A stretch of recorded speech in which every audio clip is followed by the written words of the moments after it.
Good morning. What was that? Good morning, Matt Waldman. Good morning. Well, it's been a busy Sunday apparently, and a busy early Monday. So we're gonna get right Always at a it, right? busy early Monday. Always a busy early Monday. I'm Bob Harris. You know me at Football Die Hard on the X Machine. Matt Waldman at Matt Waldman on the same device. Week 4 is in the books. All kinds of things happened. Some of it pretty damn interesting.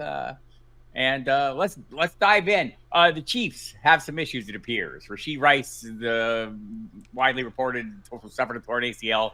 He's having an MRI today to confirm that. So, is Xavier Worthy the next man up with Rasheed Rice out? Fuck that. I'd like to feel it, but I don't think it's gonna happen. I think Xavier Worthy will get more targets, and they may try him out in some of what Rasheed Rice does well, but he's not as rugged as Rice. So you're relying more on the speed and movement. It could happen, but it's going to be Travis Kelce, who everybody wrote off and started editorializing that he's done movies, he's done TV, he's done Taylor Swift, he's done, as a result of that, he's out of shape. Come on. Come on. He's not out of shape. He looked fine yesterday. Yeah, I thought it was going to be a course correction game for him either way. He has great history against the Chargers. I think if we want to take a big picture look at this, we should be asking, what's up, Pat Mahomes? What's going on with you, buddy? Just like it seems like everything's like a half step off. But on Xavier Worthy, expecting him to become a reliable, high volume weapon seems like a reach, and so we'll see. But there are clearly routes that he's very hard to stop. Yes, straight. And they joke all he does is run in a straight line. I think he does more than that, but I think in Andy Reid's offense, it's not he. I unless Andy Reid simplifies the offense for all his receivers, you're probably going to see a mishmash of receivers trying to attempt to do what Rashee Rice does. And he's going to throw. Well, this could be more of a speed route in the short end. This could be more of a physical type of in traffic route. And Juju Smith-Schuster may get some of that. Sky Moore may get some of that if he can hold on to a ball. Xavier Worthy, but the route adjustments and the different types of knowledge of the scheme, Worthy's not quite there yet, probably, as are most young receivers who enter Reid's system. So he may get more, but he's not going to get Rashee Rice more. Right, and they'll probably try to cobble that together. They have Justin Watson, they have Juju Smith-Schuster. Remember Sky Moore? Vaguely. And I'm with you.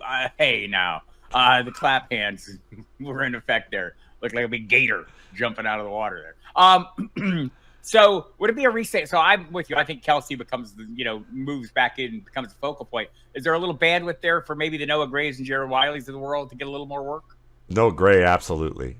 I think no, and we saw that last week. I mean, Gray probably is the most versatile option that they have after Kelce, and you can line him up in a variety of spots. So, yeah, I think that you're going to see a lot more from Gray, especially what he can do after the catch. And there's a trust level there, and he knows the offense. Did the Carson Steele era just end? Have we seen Kareem Hunt reestablish his claim to dominance in this backfield against the Chargers? I don't know about dominance, but I think that I think Kareem Hunt, Samaje Perine is the 1-2 punch here, and yeah, Steele fumbled an opportunity away. Andy Reid will still use a 3-back backfield because that's what he likes to do in these situations. But Steele went from being like first up to being third up, basically for 2 reasons. One, Kareem Hunt looked really good. He was fresh. That's part of the deal. We'll see if his age catches up with him when he can't rebound as quickly, but I think he'll be fine. Number 2, he's better in passing down situations than Steele. Steele dropped a pass. Steele was not, he's not as sharp in pass pro. And Samaje Perine can take up the pass pro duties. Kareem Hunt can be the receiver. And he clearly understands Andy Reid's offense and looked like he had never left. Great movement in traffic. I don't know. I held on to Kareem Hunt all offseason in a few leagues. Some of them because I just didn't have shit at running back. And some of it was because, I know he's going to wind up somewhere. And it might be Cleveland with Chubb still out. It might be somewhere else. It's nice to see him back in Kansas City. It is, and while everyone else was paying up for Carson Steele, I was getting cheap shares of Kareem Hunt. So see, look at you, feeling pretty good where I'm sitting at right now. And by the way, knowing those might all go by the wayside if Clyde Edwards-Helaire returns to the non-football injury list, feeling good and ready to contribute. So we'll see how this one plays out. Still some developments to come there, I suspect.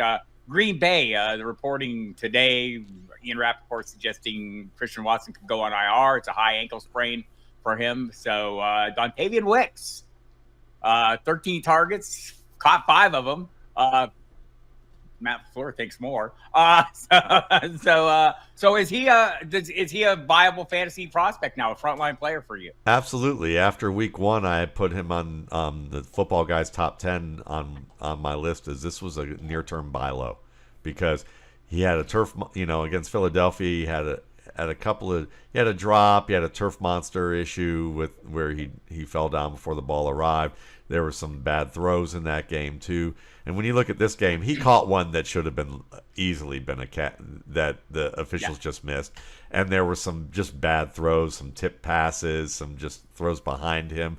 So you look at what Wicks does well, it's how he attacks the football and what he can do after the catch and working over the middle. It may actually wind up being a better thing for the Packers, as good as Christian Watson can be.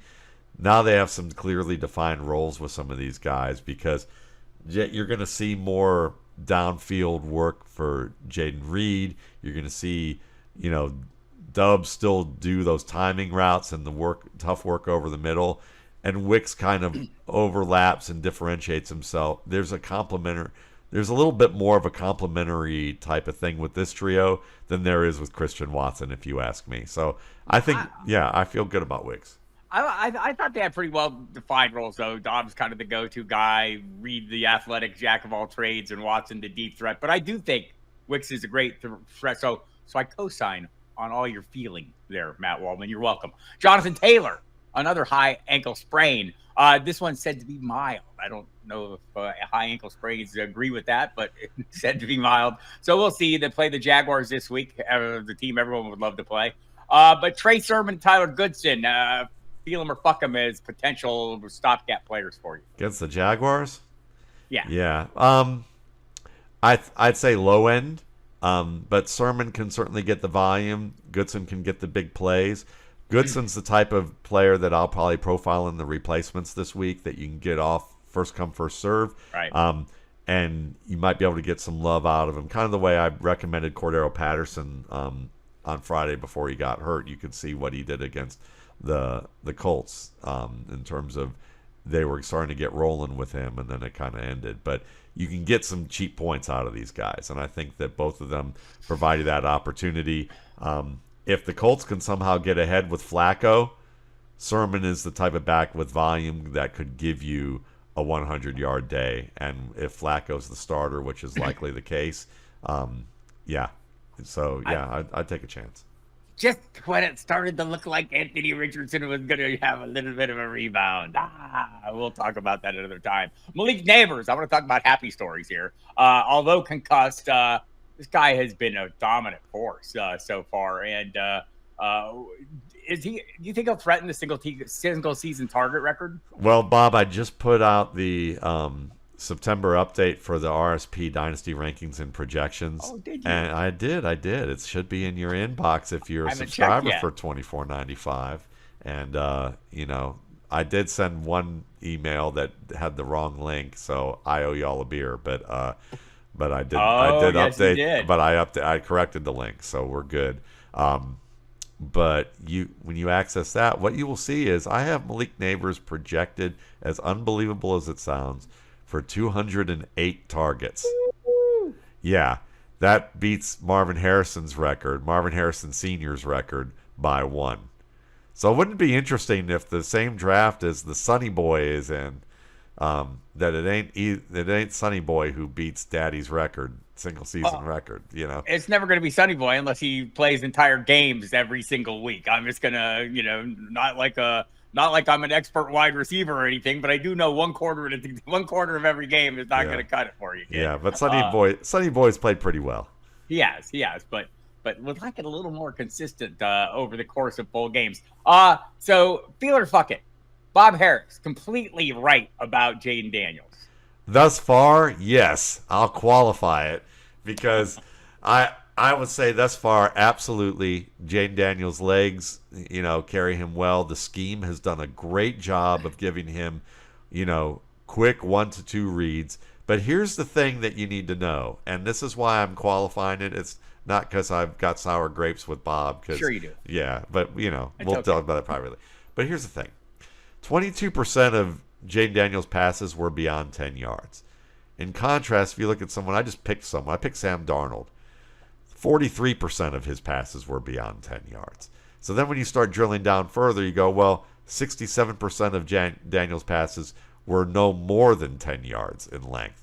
Whereas, 54% of Darnold's passes were within that. So significantly higher rate of Daniels getting schemed up plays that are just like distribute the ball very fast. It's designed to one person more often than not. And even 47% of Daniels' passes were within 5 yards of the line of scrimmage in either direction. That's a high rate when you consider that for 40, that's 5% more than even where we were looking for Darnold at this stage of the game. So I would just say this. He's reading the field pretty well in the intermediate range. He can get better in that area. He's not an elite quarterback, but he is delivering elite fantasy production. So can teams stop the way this offense is being executed? And I would say there's an elevated chance that by week 7, week 8, we're going to start to see the beginnings of a little bit of a regression. But I don't think it's going to be so much that the bottom's going to drop off. So the answer is, Bob, you were right. He's a starting fantasy quarterback. I have a couple thoughts here. First of all, to your points on the depth of targets, et cetera, lies, damn lies, and statistics. I go with that. Are you that guy? Are you that meme of the guy at X in the school in the classroom? Yeah. Who's like saying ridiculous shit, but like wants to I believe that the aliens will be coming soon because lies, damn lies, and statistics. Right. Okay. So I just need to get this out here. Right and wrong are not permanent conditions. If you go into a season saying I'm right on a player, I'm wrong on a player, you're making it up because that's determined after the season. In the course of the season, there are going to be times when the things you predicted are going to come true, and there are going to be times when things you predicted do not come true. Doesn't make you wrong or right. It makes you following a process and sorting things out. So I think we put a lot of emphasis on right and wrong. I get it. Everyone wants you to be accountable, and I'll certainly be accountable. Right as hell about Jayden Daniels. Less right at the moment. Yeah. Less right about Anthony Richardson in the moment. Do I think I'm wrong about Anthony Richardson? Do I think everything I thought over the course of 2 years about him is totally incorrect? I do not. Everything I said about him is 100% correct, including the fact that he's risky, that there are going to be ups and downs. All those things are true. So when we start talking about the rights, wrongs, taking a little victory laps, which we love to do, like hey, Jayden Daniels is great. I knew that. But beyond that, Malik Nabers I thought was going to be great too.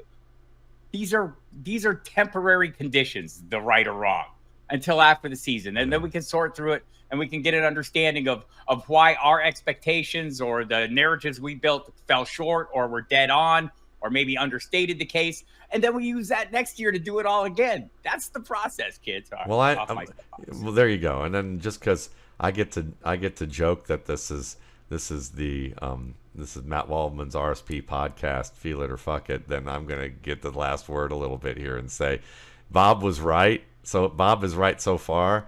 And so far I'm right, which is he could have a really good early start, but let's wait and see what happens when teams start to catch up with their scouting reports. So the other part, we'll see. Honestly, I hope I'm wrong about that part. I hope that he continues to have a strong season, but I'm still waiting a little bit to see because this is the most schemed up I've seen since Robert Griffin, in terms of how they do stuff. But I think that Daniels has a more promising processor of information. So we've established I was right about Jayden Daniels. Can we establish the Bears were wrong in drafting Caleb Williams over him? Fuck no. And see, this is where I'm about to get really pissed off when I start thinking about this shit, because they're in two different offenses. I just told you how schemed up Daniels' offenses are. Even like, I don't listen. And they, even they have these design. There's a lot of design misdirection where he's waiting for one player to clear out and then he throws it to the receiver behind it, or he's rolling out and he's two very clear options and one of them is wide open with advantageous leverage. When they're asking him to make some more of the big boy processing plays, he's missing those throws. I just showed some on X about 20 minutes ago where he's just repeatedly missing the reads that the elite passers or the very good passers in this league would have hit, and it would be the difference between first downs and touchdowns, or the difference between a completion and a 3-yard rush. And those are the things that he has still room to grow into, and a lot of players need that room to grow into. But he got handed basically he got handed an electric car that you push a button and you enter in the destination, and the car drives you to that destination and accounts for traffic. And I'm exaggerating to a great degree. He has more skills than that, but it's kind of more towards that end. Whereas Caleb Williams was handed basically a pickup truck where the steering column is on the opposite side of where it's supposed to be, and the manual, it's a manual transmission, but it's on the wheel as opposed to on the ground, and he's having to drive that. And it's just totally different schemes. He's asked to read more down the field with pure progression reads. He's having to deal with pressure a lot more, and as a result of that, he's making more mistakes, or he's not quite getting it there, or he's having to deal with a lot more difficulties. Caleb Williams was the only quarterback in this class who was going to be, who had the skills to be forced into this craptastic situation and survive it. And if you ask me, he looks like he's starting to swim a little bit, rather than just tread water and having, sharks surrounding him. I think he's starting to swim, and he's figured out some things, and I think you're going to see it's kind of like Andrew Luck versus Robert Griffin several years ago, where Robert Griffin looked like the toast of the town, and Andrew Luck was throwing interception after interception after being labeled such a great quarterback prospect at Stanford. I think we saw how that turned out in terms of at least how the players' careers unfolded when they were both, you could say, well, Robert Griffin got hurt, but I would say that even injuries or not, both, you saw that it was Luck who had the best career. JD may still end up having a great career, but if he were in Chicago, none of this would have happened because of the offense. Bob correct about Jayden Daniels. Bear is not incorrect about Caleb Williams. Bob totally nailed his Malik Nabers over the summer, but I did it mostly based on things Matt Waldman told me. So there's where we stand right now. I also love Keon Coleman. Keon Coleman was we were at the Football Guys Retreat, and we were doing a live stream, and I predicted the selection of Keon Coleman because it seemed like this is the guy that would, one of these things is not like the other theory that I often use. They don't have one of those guys, right? Yeah. And I thought it would be a great fit. It's variously been and not been, but I think the thing that is appealing to me about it, he had 3 catches, 51 yards last night, and was reasonably targeted. I think Josh Allen thinks he's something, and I think that's all that matters in Buffalo.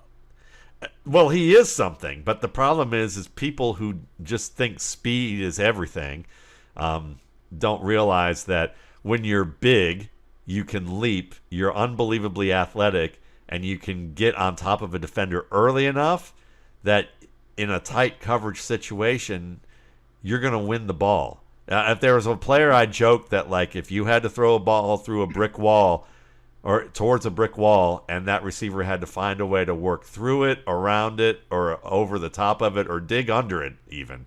If there was a guy that you would nominate to make that play, Coleman would have been that guy for me. I thought he was the best contested catch player, and you watch him last night, and he dropped a ball that was uncharacteristic of him. It was a tight coverage play against Stevens, and it was back shoulder, and he didn't use the correct technique, and you could see he was pissed the fuck off that he dropped this ball, because he usually makes these catches. It's just bad technique. But Josh Allen, this is the thing you need to understand, is In that game, Josh Allen went right back to Coleman and Right. threw those types of balls to him again and again. It's an affinity he has for that kid. Yeah, he made the play. And with guys like Keon Coleman, he's a trust throw receiver. If I get it in the right spot, Coleman's going to make the play, even if the guy's wearing him like a glove. And that's what Coleman did last night, and I only think it's going to grow. I would not be shocked at all if Keon Coleman is one of the top 4 to 5 receivers in this rookie class in terms of production this year by the end of the year. I would say it's going to be Nabers by a mile. It's going to be Harrison and Odunze neck and neck. And then I think it's going to either be McConkey or Coleman in that order, with Worthy as a dark horse. Bob right about Jayden Daniels. Bear's not wrong about Caleb Williams. Also, Bob right that Roma Dunze needs to have a better role. Bob was right about Malik Nabers. Thanks, great part to Matt Waldman. Bob also right about Keon Coleman. I think we're right on track here. Let's move on. Are you running? Is this like? I just gotta ask. Is this your treadmill workout today? I just want to know. You are lapping the field, my man. Feeling it. Okay. Drake London and Kyle Pitts. Is it possible that we have put too much stock into these guys, or are circumstances holding them back? Feel it or fuck it. Which is it? Which of those things? It could be both right now for the reasons that they are. But the reasons is their circumstances is why we put too much stock into them. Is that you had a quarterback who looked better throwing the ball up the boundary, but the only out he threw was behind and late and well defended and probably shouldn't have been thrown. So he's still not doing those, but like he's targeting the speedsters as opposed to the guys in the contested catch situation. And that's the thing with Kirk Cousins. He's kind of the anti Josh Allen. You know, he doesn't have a lot of wheels. He's not going to prolong a lot of plays. He thinks he has Josh Allen's arm, but doesn't. But he doesn't trust throw guys. And the 2 guys that we just mentioned are trust throw guys. If Michael Penix finds himself in a game, you're going to suddenly see targets elevate these 2 players. But they're winning. They're playing winning football. Kirk Cousins is playing well within the scheme, and the scheme is to protect him from things he can't do. Is this like a quick analogy, if you will? So like you're sitting there and you're waiting for your plane and it's delayed for hours and hours and you're really pissed off, right? And then all of a sudden you get on and it takes off and you're happy as hell, even though you're like 6 hours late. It feels like this change to Kirk Cousins. We're just happy we're on a plane now after Taylor Heineke and Ritter and all that, right? Atlanta fans feel exactly that way. That is absolutely the case. And that's good. Even if they had to pay a high surcharge to get on this plane and get that opportunity, I think some of them had to donate a kidney. I mean, I think that's probably what some of these had to do. At least my sister-in-law is on that path right now. Before we move on to this next one, because there's quarterback-related issues ahead that I want to discuss, a single word answer: Josh Allen, best quarterback in the NFL. Feel it or fuck it? Fuck it. But he's close. Okay. Who? Honestly, Mahomes? I'm going to say Joe Burrow. All right. Fair enough. We'll discuss this further in future episodes of Feel It or Fuck It, people. We're setting some things up here, apparently. Jauan Jennings, the best wide receiver in San Francisco. Feel it or fuck it? Right now, I'm feeling it. It's funny. I thought this dude was Brandon Marshall, the next Brandon Marshall coming out of Tennessee, before I saw the weigh-in, and he only weighed 206 pounds. He played like he was 228. He was a fucking beast at times, but he had some hands issues with how he attacks the football and makes catches, and he didn't run an unbelievable route tree. But watching him in San Francisco, that development, you can see that there's a real trust level with him, especially against zone coverage or contested catch situations. And Purdy's not afraid to fit the ball in there with him downfield. I think Ayuk is going to step up. I think when Debo's healthier, that's there. I still think I'll say he's the second best. He's the best wide receiver playing right now, but that's going to change as Ayuk kind of gets back into form. And I think that George Kittle is the best overall receiver right now on the field. But and all of them except Ayuk know which shorts to wear. That's like a positive. Come on, Brandon Ayuk, throwing a pit because they made you change your shorts. It's crazy town out there. Why did they make him change his shorts? Because everyone has to wear black shorts to practice. He was wearing red shorts. Shanahan made him switch right there on the field, and Ayuk threw a little bit of a fit. It's rules, man. It's rules. You look flabbergasted. I get both sides on that. I'm just flabbergasted that we're just this idiotic about shit. Like really, you really give a fuck about what shorts you wear on the field? Were the defense wearing red shorts if they were wearing red shorts and they wanted the? Or I think that might be the case. But I'll have to go back and look. look. Was wearing black and he was I'm wearing just gonna black. say, after you got your nearly $30 million a year, do what they ask you shorts. to do. Yeah, shorts. then see that's the point too. Like that's the other point that I'm just both sides of this is just childish. All of it. One more less childish issue in San Francisco. I want you to agree with me so you can feel this as opposed to fucking it. Brock Purdy still underrated. Fuck yeah. Oh yeah, he is. Why do people hate him? Because he's not athletic in terms of like he doesn't have a big arm and he doesn't have like high-end mobility. He's a good scrambler. He's got great pocket feel, but he has all the subtleties of what make a good quarterback and a good passer. The subtlety parts of his game are high-end. Higher end than most people can see because you've got to watch that shit like 4 or 5 times in a row, and you're going to end up spending 6 hours watching a game as opposed to 3 when you watch him and study that. And so those are the things people miss. They want the blunt end stuff. It's like their palates aren't subtle. You know, they want the high Josh sugar, Allen high salt, high fat. From the sideline, throwing the ball across the field on a strike. To Shakir, exactly. Or Kyler Murray running around with his head cut off and making 8 million people miss, and we don't really care what happens after that, but go ahead. I like those things too, but I like Purdy as well. The Me Eagles. too, yeah. The Eagles have a bad defense. Feel it or fuck it. Feel it. Totally feel it. They've got good players. And they have a guy who can scheme some things going on there, but they also have weak areas. They're weak in their secondary. They're weak at linebacker at certain places, and I think they're very strong up front, but at those 2 D tackles. So, the scheme gets exploited when they go to these 5-man fronts, and then they can't run up the middle on them, but you can run outside on some of these guys. And there's just weaknesses in the middle of the field that I think Chancey Gardner-Brown, is that who it is? I think, yeah, or Johnson. That's it. Chancey Gardner-Johnson. That's who it is. Thank you.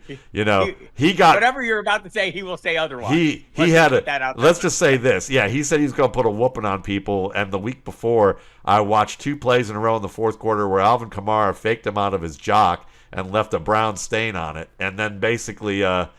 And then after that was a deep throw. I know we're talking about things we shouldn't, but and then he beat him. Then he got beat on a touchdown pass, and then he comes out there and says he's going to put the belt to the Buccaneers, and the Buccaneers have at this stage this week compared to last week have way better. Well, no, that's not true. Have just as good receivers as what the Saints have, maybe better, and yeah, he got spanked. So. Theory time, kids. Sit back, pull up a chair. Okay, so the Eagles, horrible week 1, horrible week 2. They go up in week 3 against the juggernaut offense that is the New Orleans Saints, right? Have been scoring 45 and a half points, if I'm going to be precise, over the course of the first 2 games. They destroyed that offense, made them look foolish, held them to 12 points. Then the Buccaneers come back the next week and dominate them once again. The Eagles can't do a damn thing. We know what happened here, right? They missed Taysom Hill. Taysom Hill is the key to all things. Yeah, I would also say losing Eric McCoy in the middle of that game as their center probably helped that defense look good too, because it was the strongest. It was the weakest point of the Saints offense versus the strongest point of the Eagles defense that got exploited. But I do like the Taysom. I like the Taysom Hill theory. That's better. That's more fun. All right, Bucky Irving. the Buccaneers rookie running back will take the job from Rachaad White. Some might argue he already did. Rachaad White put up a fight yesterday, equaling what Irving did on the ground. Both of them winning the game is questionable. This seems inevitable to me, Matt. Irving taking over as the lead rusher. Do you feel that, or fuck that, Bob Harris? I think he can be the lead rusher, but he's not the every down back, and you're going to see you're going to see a split. And I think Rachaad White plays still has value. Yes, I think that's what you're seeing. Maybe White, or maybe Bucky Irving getting into like low end wide running back 2 territory. Chase Brown. Like, what the hell? Why is all of a sudden Chase Brown the goal line back? Is it because I used Zach Moss in my in and out column? I believe so. But that's another theory. Chase Brown people will need take to read the job. it regardless, because look at all the other things you're victory lapping. I mean, there's like, you know. See, there we go. Oh, I will do the reverse victory laps. Trust me, when I sort through the ashes of this week's in and out. Chase Brown will take the job from Zach Moss. I think that's going to happen. I think that's what we thought from the start, right? Yeah, I think it is. I mean, the speed, the ability as a receiver. I think Moss is a very good secondary back, and I don't think it's, again, going to be like a dominant Chase Brown gets 20 touches a game type of thing, but I think Chase Brown's the guy that may end up getting 12 to 16 touches, whereas Moss gets 8 to 12 touches, in an ideal format. I think that's the desired outcome, and I think maybe some of the circumstances of people being absent over courses of times and in games in particular maybe forced some changes to the offensive mindset there that maybe made a difference. Just a quick side route on this. Feel it or fuck it. The things we think in May generally turn out to be more right than things we think 2 weeks into September. Absolutely, and that's why, like I tell people all the time, I'm just gonna push the RSP. Why I always tell people, go ahead. I know you like the post draft. I know that you like the updates and the projections, and you want the hyper changes to every single thing and hyper analyze every single thing. But if I'm going to tell you to get a product, just get the RSP pre-draft, and the post-draft will be helpful to you. But the pre-draft is where I feel like the most work went into it, and I think that's the same with fantasy. You put the most work in. You've analyzed the situation clearly. You've seen results. You've looked at the process. You get a clear picture of everything that's unfolded, and then you project from that standpoint, which is why we're like, Malik Nabers was the best receiver in this class by far. Derrick Henry is not done. Saquon Barkley's going to have a revenge tour, and he hasn't lost anything in terms of his burst. Take notes on future victory laps. We've had but I mean, I'm just saying these are things we've been talking about all spring, and the last year. So I agree. People overreact to everything because they feel like you have to analyze every major point, and they succumb to the I need clicks, so what can I talk about? And then they start to believe the infotainment that they're talking about rather than getting the longer, clear-eyed view. I would correct. I feel that, sir. Thank you so much. It brought a tear to my eye. Jonathan Brooks is going to take the starting job from Chuba Hubbard in Carolina. Feel or fuck it? Fuck it. Not this year. Not this year. Chuba Hubbard's playing too well. He knows the system well. Jonathan Brooks is going to show some stuff, and it's going to be promising, and eventually he's going to end up taking that job because he's that good. But this year, coming off the ACL tear, he's not going to look as good this year, and he's going to have moments, but they're going to ease him in, unless David Tepper just decides that the wild card of the equation, the Curly Howard. For that reason, yeah. I'm feeling that part. In part for that reason. Like, can we just call him? Can we just call Tepper Curly Howard and just put it that way? I'm just waiting for Shad Khan to go all Tepper on us here. It's coming. It's coming. Yeah. Jalen Nailor, no longer a fantasy value with Jordan Addison back. How much do you feel this? I feel it slightly. I feel it slightly. You threw him a curveball. I whiffed on it. I would say it is a moderate drop, but I still think that he's someone that you might want to buy low on off the waiver wire, just because Sam Darnold is playing proficiently enough and he's been prolific enough that he might be able to support 3 receivers until Hawkinson comes back. And even then, you might find that him and Hawkinson are alternating productive weeks.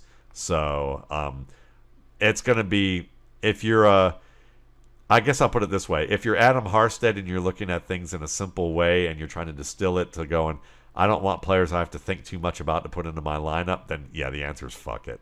I had to think about that one. And that's right. Xavier Leggett, for real. Feel it or fuck it. He's for real in the scheme right now. That's for sure. They're working him over the middle. He's getting yards after the catch. Is he a complete receiver right now? No, but he doesn't really have to be in terms of what they're asking him to do. Is this all Andy Dalton dependent? Everything we just talked about, Chuba Hubbard continuing to be good, Leggett continuing to be a thing. Yeah, the red-headed rifle, that pea shooter is doing his job, and yeah, we have not seen the red-headed stepchild yet. We've only seen the red rifle so far. Yeah, that's good. You know, he's been more Chucky on defenses than he has been Chucky on his own offense, and I think if we can continue to see that, this offense is going to be competitive. All right, there's a headline I saw as we were preparing to do this that struck me, and the headline is Robert Saleh on Breece Hall. It was a bad day. He still had plenty of juice. And I said, what's the premise of this question here? Is it that Braelon Allen is the more explosive, dangerous threat in this offense as compared to Breece Hall, who is suddenly somehow neither explosive nor dangerous based on a small sample of games that haven't worked out well, in which the offense itself has not looked very good? Feel it or fuck it. Does Breece Hall still have juice, Matt Waldman?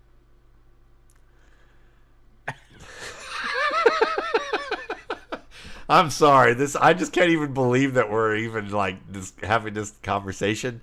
Fuck yeah, Breece Hall still has more juice. Fuck yeah, Breece Hall is still the best back in football probably at this stage, or at least one of the top 3 to 4. And Braelon Allen's played well. I'm gonna have a video that talks about Braelon Allen's game a little bit, based on what I saw last week for RSP subscribers. I'm gonna have that. I have a YouTube analysis of that I made last week, along with a Bo Nix one. But the Braelon Allen one, listen, I'll just say this. There's a little bit more schemed up components with what Allen's doing. It doesn't mean that he's a bad back and that he's just getting away with, the defense the offense giving him a booster seat. But they are giving him a booster seat, but he's not a baby either. He's, he can play, but the roles are different in how they're being used, and there's a lot more demanded to Breece Hall than there is of Braelon Allen right now. Braelon Allen's playing well, and if they asked Braelon Allen to replace Breece Hall, he would perform well. But this is typical New York media, who is, I gotta laugh, Bob. If I were gonna say feel it or fuck it, who's the bigger fucking yahoos? Some of the people that the New York media talks about in the South here, or the New York media? I would say it'd be the New York media, hands down. I mean, they're the most insulated people I've ever met, And this is it's something to keep in mind, people. When you're out there and you see headlines or you see quotes, you see somebody saying something positive about a player who, why are they saying such nice things about this player? Probably because they were asked a direct question. You should go back and listen to the part before the quote to see what the actual question is. Maybe they were asked a specific thing that guided their answer, right? And coaches, publicly, they're probably going to be a little more polite than they would be, or less direct than they would be in a room full of players. Or they're probably they're repeating, and they repeated the answer because it's probably you're fucking asking me that if Breece Hall still has juice, so he wanted to repeat it back so that everyone else in the room could hear. Here's the fucking dumbass question that I just got about juice. It was a bad day. He still has plenty of juice. I think that's a fair answer. I would say it's the same thing we could answer for that reporter who asked that question. It was a bad day, but I'm sure he still has plenty of juice. All right, one last one. This one's specifically for you. I'm setting you up. It's like I'm putting the ball on the tee. Get your bat out. Kyler Murray is overrated. Feel it or fuck it. Yes. Look, he's had one good game. It was a great game against the Rams. And the Rams defense sucks. Sucks. They cannot they do not cover well in their back end at all. Kyler Murray, who did he support? He supported one receiver in this game, and barely in Marvin Harrison. He can't support more than one receiver unless it's a really bad defense. He wastes a lot of time. He wastes a lot of effort by his teammates. He's unbelievably inefficient in the way that he goes about doing things, and he has moments that are great highlight moments, and he shows that he's capable of being more efficient, but he chooses not to be at times. I think he can be a good quarterback. He has moments where he is a good quarterback, but the way that people laud him, I mean, no thanks. I would rather have Jared Goff than Kyler Murray, and just because at least I know what Goff's going to give me from down to down, play to play, at least at home, you know. And I know at least that if I build a good offensive line, that he's not going to waste it. You know, so no, I'm not a Kyler Murray fan at all in terms of how he plays. I admire a lot of the skills that he has, but I think I think in 5 years, I don't think he's going to have the length of a career that people think he's going to have as a starter. I don't know. I'm not a believer in this guy. I think he could be so much better. You can at Matt Waldman on the X device. You can find him at mattwaldman.com. You can get them at Waldman's RSP. I get it. It's fantastic. You can find his work at Football Guys. Run me down the order of appearances of things, Matt. Okay. Well, you can get the top 10 on Mondays, and you're going to get film study with that. Really, actually, on Tuesdays. Then and then on Wednesday, you're going to get the gut check, which is usually film review on one or two players or different situations that will help you in fantasy, where I'm reviewing the fantasy prospects. Last week, Jayden Daniels was under the microscope there. Bob was right. You know, Bob was right. And then on Thursday, you get the roundtable that I edit and moderate the questions there for our team of football guys, usually 4 topics, and the replacements on Friday, where I try to take the skills that I have to give you guys that are probably available on your first come, first serve phase of your waiver wires. And you can pick them up if you're desperate for just points, and sometimes or you can preemptively pick somebody up like a Jordan Mason that I've been talking about all summer, and a lot of us at Football Guys were talking about all summer, that you can say, hey, if Christian McCaffrey's questionable, this is the guy you want to have on your roster right now. So we, give you a running tally of guys like that. And of course, the rookie scouting portfolio site and the podcasts that are available this week. On Brandon Angelo and I are getting back together for Going Deep on Thursdays. Adam Harstead and I doing RSP Film and Theory. Adam's very fantastic. Conversation. Yeah, we have great conversations there. And this one's pretty good too with Bob Harris, who should give us a rundown of all the work that he's doing. Well, mostly I'm just right. But beyond that, you can get my fantasy notebook. It's completely free at Football Guys every Thursday. We'll do a collaboration on polarizing players with Gary Davenport every Friday. Then on Saturday, I make myself sick on Sundays by writing the in and out column, where I try and get a little edgy and make some hot takey, but logical hot takey arguments for players that I might or might not want to start each week. And there you have that. Do this podcast every Monday. You can catch my live stream on the hot seat with a guest. We talk waiver wires every Tuesday night, 7 p.m. on the Audible channel. Every Saturday, I do my Ask Me Anything live stream on the Audible channel. This is live lineup questions for an hour, whatever you want to talk about. A lot of discussion about my guitars, some about my cat. Mostly about football, though. You can catch me on Sirius XM Fantasy Sports Radio Monday, Wednesday, Thursday, Friday, 10 to midnight, Saturday on Fantasy and NFL Radio, 8 to 11, Sunday on the pregame show from 11 to 1. And other than that, I'm not doing much. No, I mean, now you need, after all that, you need Mike Dempsey to get, well, maybe not Mike Dempsey. You need somebody to give you a rub down from all that victory lapping. Oh, that's right. I got to do the daily podcast. Get up early, everybody. Every morning, 5:30 a.m., 10-minute daily dose of NFL related fantasy analysis just to start the day off with a little fun. All right, I got to go. I got a lot of victory lapping to do, Matt. Yep. We'll have to go now. I love you. Goodbye. Bye.